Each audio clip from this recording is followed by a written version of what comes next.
Diretamente dos estúdios do Google for Startups em Tel Aviv, a gente vai gravar mais um podcast. Saíram 2 artigos na CIO, um que saiu no dia 4 de junho. Quase que a metade dos clientes de SCC, de legado de SCC, pararam de fazer a migração e a SAP já disse que não vai passar de 2027.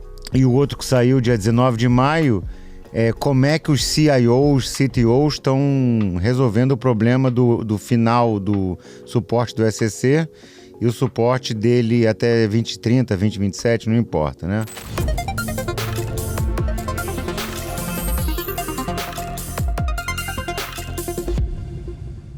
Então vamos lá, Rogerinho. Primeira pergunta que eu queria fazer para você, cara. Eles estão dizendo que cerca de 39% migraram, né? Ainda falta aí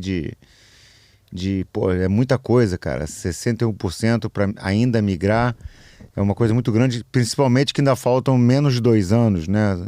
A gente já sabe que vai poder ficar até 2030, mas não muito depois de 2030. A gente já sabe que o próprio Christian Klein já falou que não vai, apesar de que eu não acredito que eles vão perder o legado. A provisão é que eles ainda fiquem com cerca de 15 a 20 mil clientes de SCC, muita coisa para deixar para trás. Mas enfim, vai ter multa, vai ter isso, vai ter aquilo, mas eles vão fazer de tudo para pressionar. O que você acha, Rogério? Então, eu vou pegar eu gostei dessas informações do CIO.com que você trouxe, Marcelo, mas eu vou trazer uma pesquisa do DSAG, que é o AZUG da Alemanha. Da Alemanha, Suíça e Áustria. E aí, esse número veio de lá. Quando a gente viu essa reportagem, na verdade, o número veio de lá. Quando eles botam 39%, é de um total de 214 empresas que foram que responderam, né, esse survey, essa pesquisa, e esses 39% é de lá. Aí tem umas considerações sobre isso. Primeira coisa, 39% que adquiriram licença de S4HANA. Não quer dizer que eles migraram. Verdade. Então isso é um primeiro ponto. Então ele pode ter adquirido, não migrou ainda, mas já conta como se estivesse no processo de S4HANA. Segundo, a gente está falando de uma área que a SAP é muito forte, que é a área onde a SAP nasceu, onde a SAP é o headquarter dela. Quando a gente trouxer esse número para a Europa, para as Américas, para a Ásia e trazer para os Estados Unidos, esse número é menor. É muito menor. E existe um gap aí que eu estou vendo nesse artigo. Tem uma visão da Gartner, da IDC, e eles divergem dos números, tá? Um diz que vão ficar que a Gartner está projetando que eles vão ficar com cerca de 17 mil clientes ainda. Que é metade. Que é metade. E já a IDC fala que vai ficar em torno de 40%, ou seja... Que a SAP vai conseguir migrar até 60%. Até né? 60%. Então, assim... Eu vou ser sincero, Marcelo, eu tô mais para Gartner, pelo que a gente tem sentido. E outra coisa, quando eles falam de migração 2027, é para quem está no HP8, última versão. Para quem está no HP6, HP6, HP5, HP4, que tem situações, a gente tem cliente assim, termina esse ano, tá? Que é o 754? Não, é o NetWeaver ECC, mas é o HP5, HP4, HP6 e acho que o 7 também. O 7 eu tô na dúvida, mas eu acho que também. A gente tem mais de um cliente assim. A gente teve que levantar um gateway no meio do caminho. E esse acaba esse ano. Esse ano já, não tem. E a gente conhece empresas que não vão, é impossível em junho tomar a decisão e migrar até lá. Então, para quem está antes do HP8, termina esse ano. Se você fosse CIO dessa empresa, você criaria uma estratégia de paralelizar, Rogério? Marcelo, essa pergunta é tão difícil, cara, porque a gente olhando a figura, e como a gente não está, né, nesse processo de venda de licença de S4, então a gente consegue olhar de fora, o que o artigo continua, né? Na verdade, eles falam que as empresas personalizaram tanto o SC dela e é uma plataforma tão robusta que não tem estudo, não tem nenhum caso que diga, compensa eu ir para o S4. A SAP não está conseguindo vender para as empresas por que migrar, porque na verdade, e aí eu vou dar o ponto que eu concordo com esse artigo, que quem a gente viu que migrou fez uma migração técnica, que para mim é o pior cenário que a pessoa pode ter feito.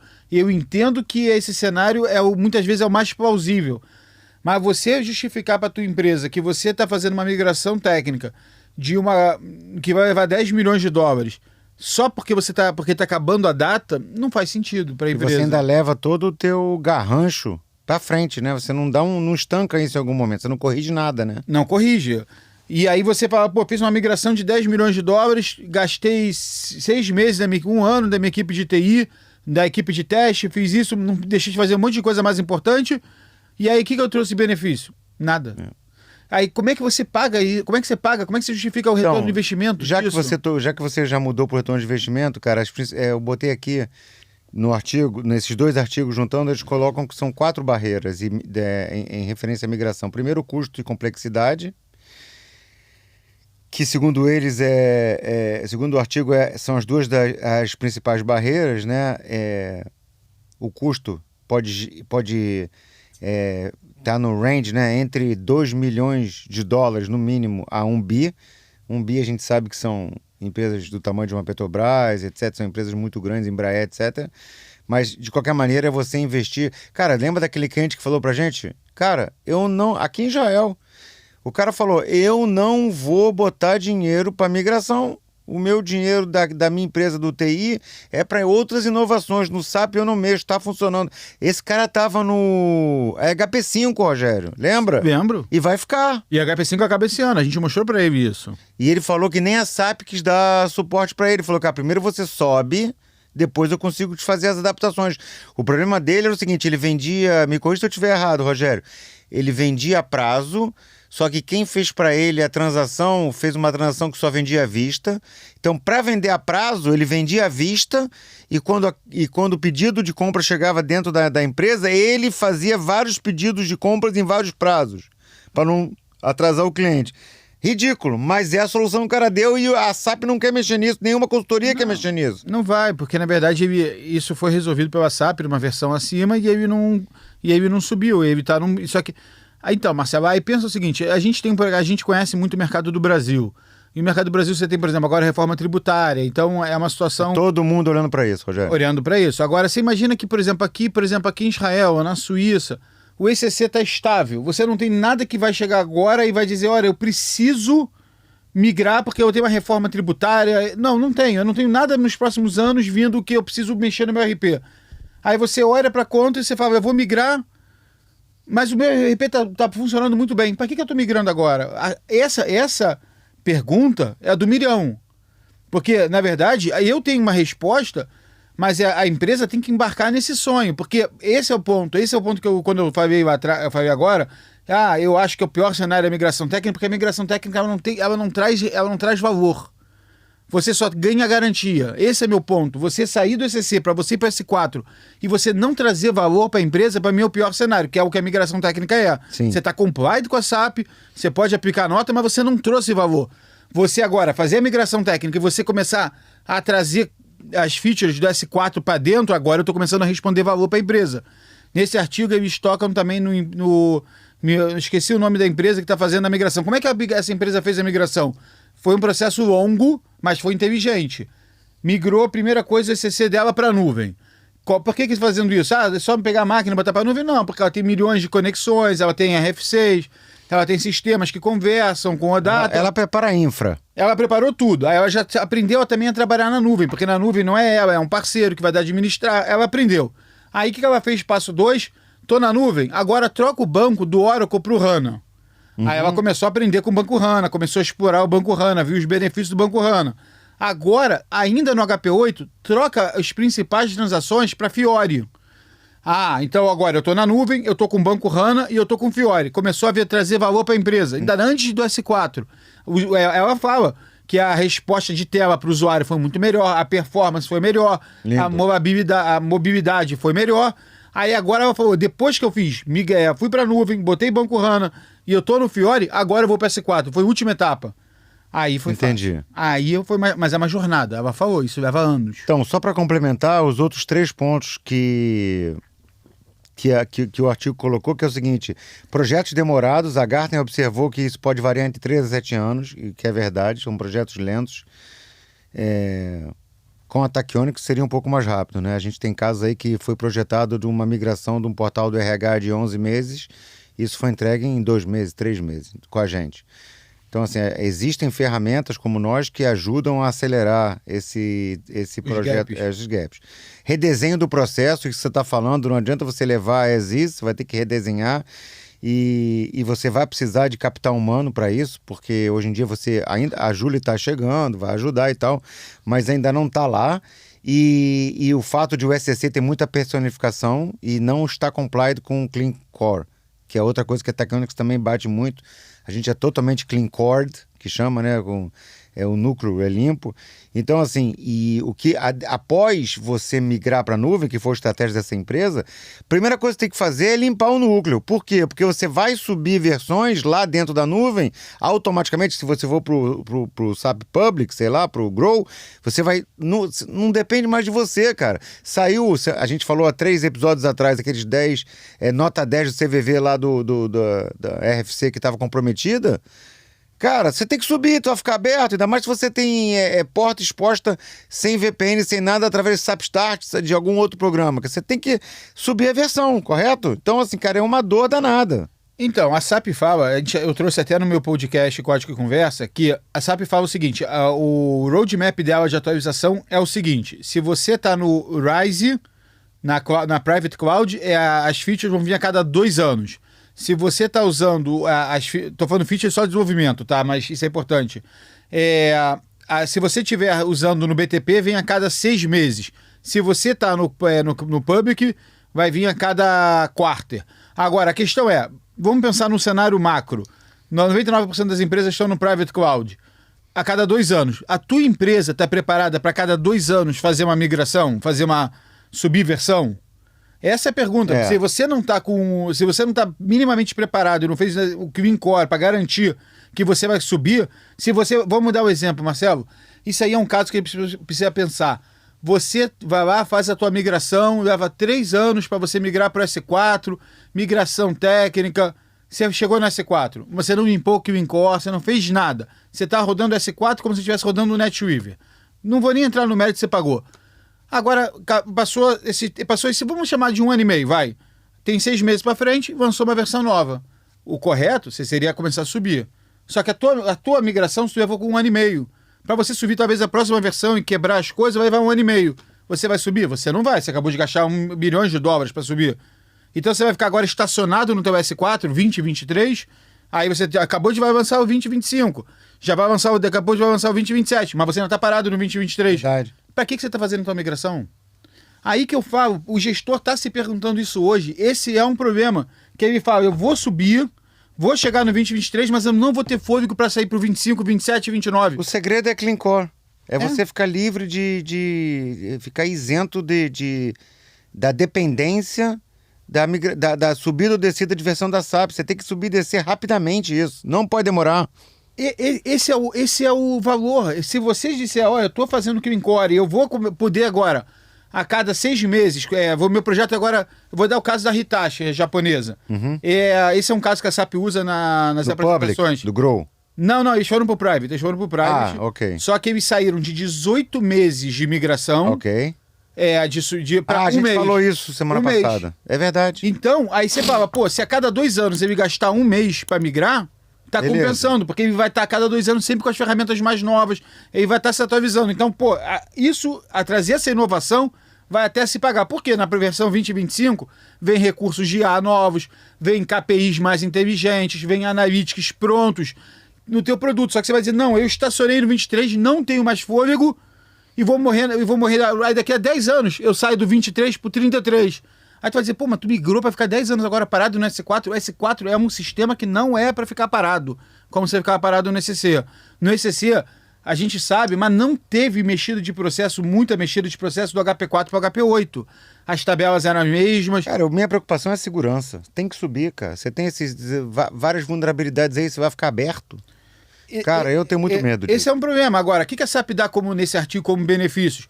Processamento em tempo real, análise inteligente, experiência do usuário melhorada. A SAP está melhorando muito a experiência do usuário. Concordo. Aí você vai ficar 10 anos parado no S4, você não tem retorno de valor para a empresa. Vamos fazer um exercício aqui. A SAP lançou o Rise, que é você ir para o Private, em 2021. Sim. O Grow, que é o Public, ela lançou em 2023, março. mais ou menos. Fez 2 anos agora. Ela já estendeu o prazo até 2030. Ela tem oferecido grandes descontos a partir do segundo trimestre de 2024. Isso aí é sabido. Todo mundo que recebeu a visita do AE na empresa sabe do que eu estou falando, que eles estão empurrando, estão dando o usuário lá no BTP para você jogar todo o teu portfólio de aplicativos ou de transações, tudo dentro já do BTP. Do BTP. Agora, presta atenção nesse número, Rogério. A SAP falou que ela aumentou bastante a receita na nuvem, tá? Que subiu 25% no primeiro trimestre de 2025. Isso aqui é fresh, né? Fresquinho, acabou de sair do mar esse dado. 26% agora, final de março, começo de abril. Do revenue deles, da receita deles, vem da nuvem. Acontece que 2/3 desses 26% vem de novos clientes e não de migração. O que isso quer dizer? Isso quer dizer que é o seguinte: primeiro, não está tão rápido como eles queriam, e o forte a SAP continua vendendo produto deles para novos clientes, ou seja, grandes empresas estão adquirindo SAP, que é uma coisa boa, que você está não só fazendo migração, você está ficando mais robusto. Cara, você não fica dependente dos que não migraram. Ou seja, tem gente entrando tem dinheiro novo na mesa. É isso que eu quero dizer, Rogério. Pra gente também é lindo. Você tá vendo que tem mais clientes pra gente, Sim, correto? Correto. Então, Marcelo, esse ponto é muito interessante, cara. E é por isso que volta na análise do Gartner, né? Na verdade, a SAP tá batendo muito nessas notícias, só que, por exemplo, ela não tá falando sobre migração. Meio que tá gerando um silêncio a SAP dizer como é que tá o processo de migração. Vamos lá, vamos pegar o teu número, 27, para quem tá no HP8, tá? Para quem não tá no HP8 é 25, quem tá no HP8 é 27. Aí paga uma multa e vai até 30. Só que se você for um grande cliente, a SAP também ainda não definiu quais são os parâmetros de ser grande cliente. Eu acho que todo mundo que tem SAP é um grande cliente, mas vamos entender quais são os parâmetros dela. Você pode fazer o transitório e vai até 33. Se a gente olhar... Eu não acredito que muita gente vai ficar até 33, Rogério. É muito atrás, Rogério. Mas a SAP já tá falando. Não. A SAP não pode perder esse dinheiro. Porque a Gartner fala que até 2030 ela entende que metade da base instalada não vai. Você imagina, a SAP ganha 22% de manutenção. Não vai abrir mão desse dinheiro de jeito nenhum. Vai ter que ficar. É muito. Se você chegar a acreditar que só que 2030 agora, o S4 já fez 15 anos. Agora, para e pensa, você tem que manter 2 times separados para dar suporte no teu legado, que é o SCC, e dar suporte no S4. O custo para a SAP é muito... Imagina se amanhã ela desliga o suporte do SCC e concentra tudo no S4. O custo da SAP vai lá embaixo e o lucro vai lá em cima. Imagina. Só que imagina você perder 50% do teu mercado. Também. É um número que, tipo assim, é um número que a Gartner tá falando. Se você desligar hoje, se você desligar o S4, você vai perder em 2030, não hoje. Daqui a 5 anos, ela acredita que ainda vai ter metade. Ela ainda tá dando 5 anos para frente da SAP. Quer ver uma coisa que eles falam aqui também nesse artigo, que é muito legal? Eles dizem que é a SAP, mas para mim foi lá da entrevista do Christian Klein, que eu ouvi isso em algum lugar. Eles falam assim, os negócios autônomos, as linhas de line of lobby, né? Autônomas estão cada vez mais obsoletas na era do AI generativa, né? Que é para onde a SAP está indo, Julia, etc. O que isso quer dizer? Isso quer dizer, e eles colocam aqui, o jogo mudou de como os dados estão acessíveis hoje. O que isso quer dizer? Antigamente você tinha que fazer queries, falar antes do CDS, cara, imagina como é que era para tirar o dado, você exportava OData, CDS, RFC, agora está tudo na nuvem, ou seja, tudo no data, eles estão empurrando o DataSphere. Quantos clientes já falaram para gente que estão fazendo mega projetos em DataSphere, Rogério?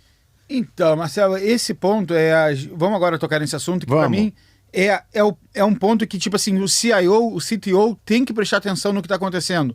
Faz muito sentido a estratégia da SAP, tá? O Cloud ERP, Business Suite, o Business Data Cloud, os AIs da vida. Agora, isso só faz sentido se você tiver todo o teu dado dentro da SAP. Ou você vai ter que usar essas ferramentas para juntar. Mas, mais uma vez, tem um artigo também do Christian Klein, a gente pode trazer para vocês depois, que ele fala que o Compose ERP não faz sentido, que ele volta... Ele até ele não usa o termo Compose ERP, ele usa Brief of desculpa o termo, mas é um Composer ERP. Ele usou um outro termo, um outro jargão, que ele fala, você pegar e ter um sistema, eu tenho aqui o ERP, mas eu tenho um HR aqui, e eu tenho Transportation de outro modo, não faz sentido. O dado tem que estar unificado, e principalmente dentro do SAP, porque vai fazer muito sentido você estar com, pelo menos, o dado estruturado, unificado dentro do SAP, usar uma Databricks para trazer dado não estruturado, e você, com isso, fazer o teu Business Data Cloud, AI. Se você começar a ter o dado separado fora do SAP, vai ficar cada vez mais difícil. Porque imagina o seguinte, tem uma atualização do produto, mas eles não mandam uma atualização para você do Delta, ou não tem atualização do data para poder transmitir, você vai ficar esperando a outra empresa terceira. A SAP está falando, olha, você tem que concentrar comigo, porque eu sou a empresa mais inteligente, e é o que a SAP está vendendo agora no Sapphire, que ela falou do Foundation AI e tudo. Eu sou a empresa mais inteligente para poder fazer o mapeamento do teu processo, claro, e tirar um AI inteligente sobre isso, um agente, um KPI, fazer todo esse pedaço. Então, ela de uma maneira ou de outra, dizendo, olha, pega esses teus sistemas satélites e começa a usar comigo. Traz do sistema satélite. E aí a gente, não vou usar essa, mas você, há 10 anos atrás, começou a falar que não deveria mais ter sentido um RP monolítico na mão da SAP, veio para a questão do Composer ERP, e a SAP está dizendo, mais uma vez ela está dizendo, olha, não vai para o Composer ERP, cada um pedaço, uma caixa de Lego, se concentra na SAP. É uma outra tática dela também, tá aí, mas é uma tática que tecnicamente faz muito sentido. Deixa eu fazer aqui, eu tenho 2 pontos ainda antes da gente terminar. Primeiro que eu escrevi aqui, algumas recomendações para o CEO, CIO, CTOs na hora da migração, é entender, a gente já falou isso algumas vezes aqui, eu quero voltar e falar, não é só um projeto de TI, é uma mudança estrutural na cabeça da empresa. Tem que ir para o latest and greatest, que eles chamam, né? A última versão, porque está sempre atualizada, com várias features, a gente já falou várias vezes das features, então tem que entender, a empresa tem que entender que é um investimento, não é um gasto com TI. Tem que haver um planejamento meticuloso para ir para o S4HANA, ou seja, não é vambora, senão você vai acabar fazendo a migração técnica, a gente acabou de explicar que não é uma coisa boa. Das formas da área de TI convencer o CEO de que deve-se ir para o S4HANA ou fazer essa migração, construir um caso de negócio que dê um retorno de investimento para ele ver, né? No caso, a gente tem o caso de um cliente nosso que pegou toda a área de RH, mudou, e eles deixaram de gastar 275 mil horas ano. Deixaram, a gente soube essa semana esse número. Tem que saber que há uma limpeza de dados necessária, que você vai para a cloud agora, você precisa dos dados ali fácil para o AI não usar esses dados que teoricamente estariam fragmentados, eles têm que ser unificados, o não SAP com o dado SAP, e você fazer um grande database de dados não estruturados com estruturados. A integração a terceiros, isso dói um pouquinho, né? Mas precisa ser feita com coordenação, ou seja, tem muita gente que usa sistemas ad hoc, que chamam, né? Sei lá, sistema de nota fiscal. Isso, quando você vai para a cloud, você tem que olhar bem se isso vai continuar integrado. E uma frase do Tim Bilali, que eu gostei aqui, do IPG, que é o Interpublic Group, como se fosse Gartner, né? Que também fala bastante coisa. Ele usa a frase, não troque as rodas do avião a 30 mil pés. Você migrar e depois fazer os ajustes, depois você já está voando lá no S4, é o que você falou. Faz a migração técnica e sai fazendo... Não, faz as coisas com carinho, com inteligência. Liga para o Rogério vai ajudar vocês a fazer uma estruturação, porque... você vai gastar muito menos, a gente falou sobre isso, o custo de você fazer uma estrutura antes de migrar, e migrando paulatinamente e com uma inteligência embaixo daquilo, você vai gastar muito menos, né? Mais uma coisa, alguns benefícios rapidamente que foram observados em quem migrou, eu dei os toques para quem não migrou, é o seguinte, a IBM observou uma redução de 30% nos custos operacionais. Isso é óbvio, porque quando você joga tudo para a cloud, todo o custo de energia que você estava um prêmio já que você está pagando lá na cloud, toda a parte de desenvolvimento que você tem que dar suporte lá, que se você jogou no BTP, você já não tem mais esse custo, acesso às licenças, hoje você tem uma licença do BTP muito mais barata, então você tem uma redução de custo, longo prazo, óbvio, né? Você vai pagar para migrar, não tem jeito. Você tem um monte de capacidade que você falou aí, que é o processamento, a análise inteligente, experiência do usuário e, principalmente, a inovação com a inteligência artificial. Rogério, o que você tem para falar sobre isso antes de eu falar o meu último ponto, que é para quem vai ficar no SCC, o que deve se preocupar? Porque a gente sabe que vai. Então não adianta a gente negligenciar essa galera. Então, Marcelo, eu vou rapidamente falar 2 pontos, tá? E, na verdade, um ponto é aquilo que você trouxe. Hoje a Gartner fala que, a SAP fala que 2/3 dos novos da receita dela vem em novos clientes. Por que vem em novos clientes? Porque o S4 é muito bom. E se você não tem o RP, óbvio que você vai implantar o S4 e ele é muito, muito bom. Principalmente quando você fala, olha, eu tô no RP local ou no RP aqui, o RP desenvolvido internamente, como a gente teve já casos de cliente que estavam no RP já há 20 anos, que foi desenvolvido pela própria empresa, a empresa cresceu muito e falou, meu RP não comporta, eu vou botar o S4. Então, 2/3 faz muito sentido, porque o S4 não é que ele é inferior ao SCC, ele é excelente o S4, só que você tem que... o grande problema é para quem já tem um SCC e tem que fazer esse plano de migração. Agora, eu vou juntar por exemplo, esse cliente nosso que migrou esse portal de RH. Quando ele mediu, depois de um ano, a migração, ele olhou e falou, pô, eu economizei 285 mil horas de atendimento de chamada em um ano. O que foi isso? Melhoria de performance, usabilidade, refez as telas todas em Fiori, já olhando 100% usabilidade, e aí ele falou, pô, nesse projeto, aí você fala assim, mas o projeto custou X mil dólares, mas ele pegou e economizou 285 mil horas de chamado. Se você pegar a hora e multiplicar cada hora por R$50 do chamado, do atendente que vai lá e resolve, e do cara que ficou parado... $1,5 milhão. Você começa a olhar e fala assim, pô... Por ano. Por ano. Pô, será que o projeto custou 1/10? Será que o projeto custou... Detalhe, Rogério, é o número que ele passou pra gente, que ele tinha 51 mil chamados caiu para 10 mil. 20%. Então, esse é meu ponto. A empresa tem que... Até para fazer aquilo que a gente está falando. Pô, cadê meu caso de negócio? Cadê... Pega uma área crítica da empresa. Cada empresa sabe qual é a sua área crítica. Pega essa área crítica e redesenha ela. Talvez você fale assim, beleza, o meu processo de entrada no nota fiscal não vou mudar, ele está funcionando, ele não é crítico, mas eu tenho uma área aqui que é crítica. Cada um conhece a sua empresa. Então, nessa empresa, é a gestão humana. Pegou a gestão humana e redefiniu 100 aplicativos que faz toda a gestão humana, capital humano, e aí ele pegou um número que para ele era um número que doía, e aí ele falou, agora eu consegui reduzir. Faz a conta de 285 mil horas a R$100 a hora, porque é 50 do atendente que está lá e 50 do cara que está parado esperando a resolução do chamado. Se a gente pensar isso, olha quantas horas eu estou economizando, olha quanto de valor. O projeto se pagou em um mês, o projeto se pagou em 2 meses. Então faz sentido a gente olhar para isso. E aí você fala, pô, a minha migração vai se pagar no primeiro ano, se eu pegar e redefinir um processo. Todos os artigos que vocês estão falando, você tem que ter um carinho, um olhar na redefinição, na melhoria do processo, que ali tem uma mexida de valor na empresa. Principalmente quando é o processo competitivo que a empresa se diferencia.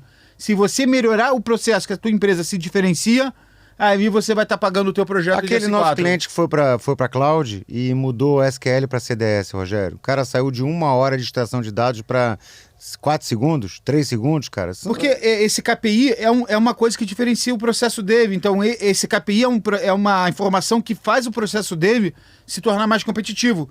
Só que antes era de hora em hora, e ele agora tinha, durante o expediente, 8 vezes esse KPI atualizado no sistema, agora ele tem em real time online. E ele disse também que tinha das queries que ele fazia, das consultas que ele fazia, que tinha dia que ele não fazia, porque sentava o servidor, lembra? Que era feito de madrugada. Então, cara, você ganha em performance, você se diferencia. E aí você tem que exatamente pegar esse processo e falar assim, pô, isso aqui é o que eu diferencia na minha empresa, isso tá lento, isso pode ser melhorado.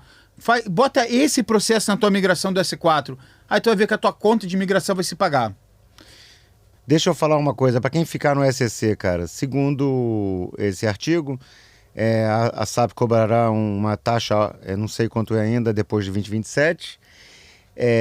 Você não vai poder inovar, o que eu concordo, né? Todas as inovações que virão com AI e com e com a velocidade de você trazer junto a CDS e todos... A parte analítica, tudo você perde. Você não vai conseguir fazer updates, porque em alguma hora a SAP vai parar de fazer updates lá. E o mais importante, cara, você não vai conseguir fazer nada de diferente para diferenciar a tua empresa, né? Diferente para diferenciar é bom, né? Mas é mais ou menos isso. Você não vai conseguir ter excelência no seu ramo. E você tem um software de excelência. Não há por que você não ter essa excelência. Aí você vai dizer assim, pô, mas eu trabalho numa empresa de transportadora e minha área é logística. Aí você fala assim, beleza, então eu vou usar o SAP para o back-office e vou usar essa logística. Se você fizer isso, beleza, é teu sentido, mas aí você vai dizer, como é que eu vou usar o agente de AI da SAP? Como é que eu vou usar o Business Data Cloud se eu estou começando a espalhar o meu dado pelo ecossistema? Vou depois reunificar tudo isso via Databricks. Como é que eu vou pegar? Você vai começar, a questão toda é pensar numa estratégia de longo prazo. O ideal é o que a SAP está falando, é você concentrar dentro do SAP e fazer uma estratégia de longo prazo. Essa é Agora, você tem que pensar como é que isso vai se encaixar na sua empresa. Marcelo, para terminar aqui, vou trazer só um artigo, uma frase de um artigo aqui que eu achei muito interessante, que me abriu aqui também do CIO. A gente depois, o nosso editor vai botar esses links para quem quiser ver o artigo que a gente está comentando. Mas ele falou o seguinte, a SAP agora no Sapphire, ela somente se referenciou a Cloud ERP e o Business Suite. Opa. E ela não falou num guia de inovação que ela lançou aqui no Sapphire, ela não falou a palavra S4 nenhuma vez em 26 folhas desse guia. E aí a gente termina com a pergunta falando por que a SAP não falou S4? É uma questão de branding, ela está mexendo na marca, vai mudar o nome da S4, vai reinventar o produto, dar um nome diferente, ou ela está mudando a estratégia dela? Para mim é branding. Eu tô desconfiando, Marcelo, que ela... Já tem 15 anos do S4, né? Do S4, pode ser... Mas eu ainda estou apostando alguma coisa relacionada à estratégia para ela melhorar a adoção. Porque... Mas vamos deixar cada hora aqui do lado com a resposta, né? Mas assim, o único fato que eu tenho, que não é opinião, num guia de inovação que ela lançou no Sapphire, em 26 folhas, ela não usou a palavra S4. Como é que ela está usando agora? Cloud ERP. Ou ela também tem hora que ela usa Business Suite. Então, que aí o Business Suite engloba o Cloud ERP, engloba o BDC, o AI, o Business Data Cloud, AI. Data Cloud. Mas ela não usa a palavra S4. É uma questão. No fundo, a gente esse ano já faz 10 anos de S4, né? Não é um sistema que nasceu ontem. Se você chegou até aqui nesse podcast, escreva nos comentários aqui o que você acha que aconteceu. Foi rebranding? Está aposentando o S4 e criando um novo produto, só está mudando o nome? Ou um reposicionamento estratégico, né? Como é que ela vai mudar a questão da adoção? O que vocês acham, pessoal? Obrigado a todos que chegaram até aqui. Obrigado a vocês, tudo de bom e nos vemos na próxima semana. Abraço. Tchau, tchau. Tchau, tchau.